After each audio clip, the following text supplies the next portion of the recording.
actually not a big fan of Philly either, but I like I've got, the way David plays. because of some of what's transpired down time check, it kind of rose to my mind. Knowledge and some other stuff that happened somewhere else.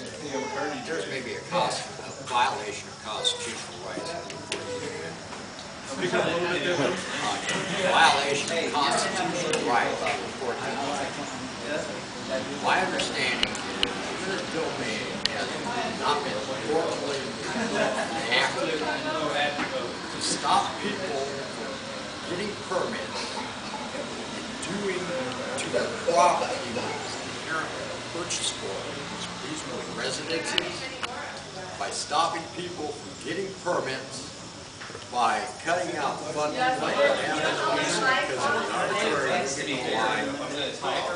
Constitutional rights are being violated. Now, I called and talked to an attorney who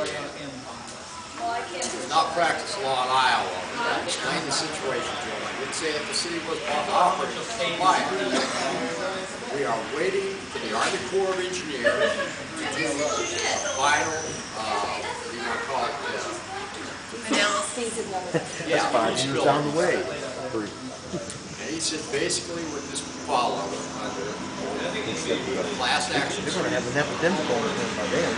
It's the city government, possibly the state government. The state is allowing citizens of the state to have the constitutional right to violate.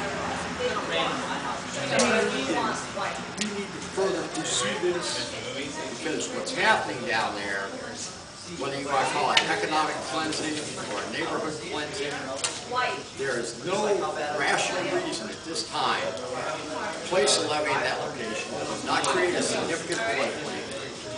All it's doing is wiping out the neighborhood. I understand some of those houses are older, kind of an older part of a neighborhood. But what the hell's going on? I want one. Yeah, I'd like to know too, because things going on down there that just ain't legal.